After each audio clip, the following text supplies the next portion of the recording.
my God. Holy shit. Look at this siding on the house, Chelsea. Oh my God. The entire that come from. Everything is ruined.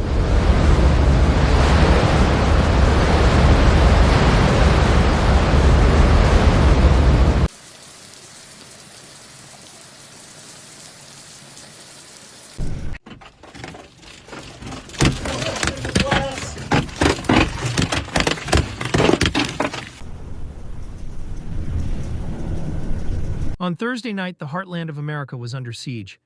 A monstrous storm system erupted without warning, tearing across Nebraska, Iowa, and Wisconsin with unstoppable fury. Supercell after supercell hammered the region, spawning colossal tornadoes, unleashing winds as fierce as a hurricane, and raining down hail the size of softballs. The devastation was swift and merciless. Homes leveled, windows blasted out, and power lines reduced to tangled wreckage. Entire communities were left shattered in the wake of nature's relentless assault.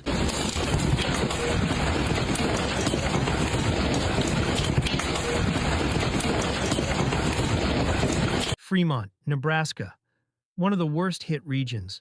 The damage was instant and overwhelming.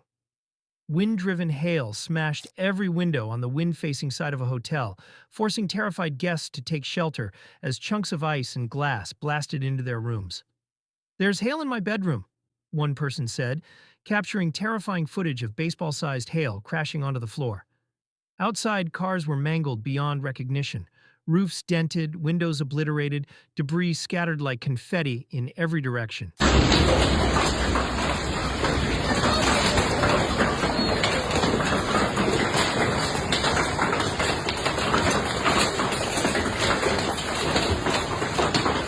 Meteorologists recorded wind gusts between 67 and 82 miles per hour, strong enough to rip apart trees and damage buildings, even in the absence of hail. In places like Arlington and Minden, hailstones as large as 4 inches in diameter were reported, powerful enough to punch through rooftops and obliterate property in seconds. These monstrous chunks of ice were sustained by updrafts near 80 miles per hour, keeping them airborne longer and allowing them to grow even bigger before they came crashing down.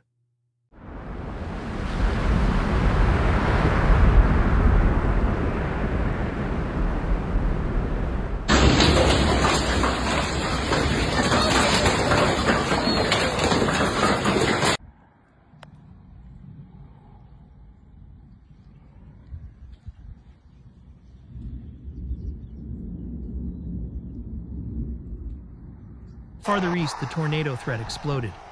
An EF3 tornado with peak winds of 140 miles per hour touched down near Bennington, Nebraska, tearing through structures with brutal force. Though it was brief, its path left no doubt. Homes shredded, debris hanging from trees, lives turned upside down.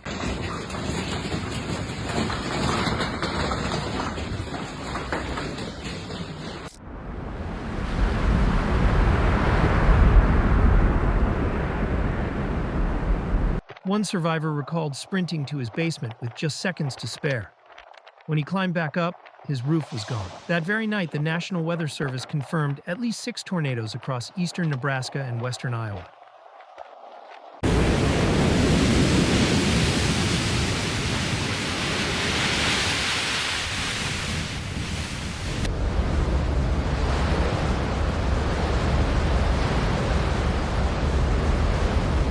In Cass County, funnels touched down near Alvo and Manly. Another tornado ripped through neighborhoods in Douglas County, near Dutch Hall Road, uprooting a 35-foot tree and damaging several homes. Despite the overwhelming destruction, officials reported no serious injuries, a miracle considering the scale.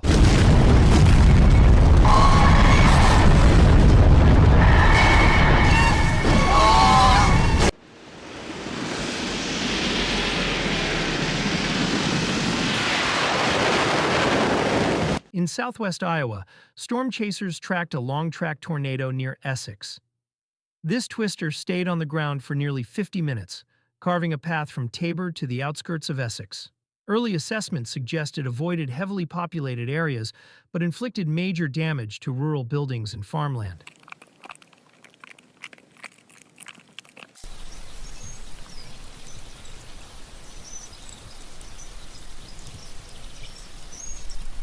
By early Friday morning, the storm system had reached southern Wisconsin.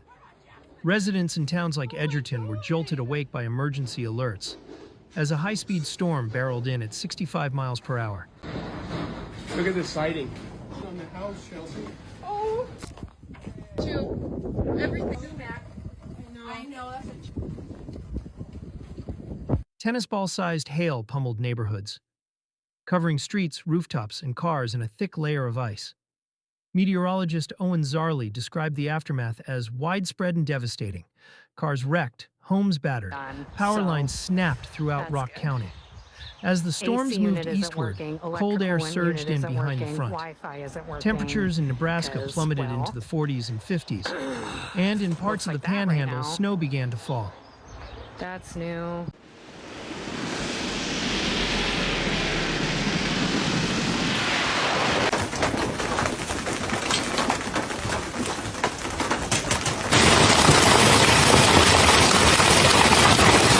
Cleanup efforts began immediately. In Douglas County, neighbors joined forces to clear fallen trees and sift through what was left of their homes. Emergency officials urged the public to stay clear of hard-hit zones, especially between 72nd and 78th Streets, due to live power lines and unstable structures.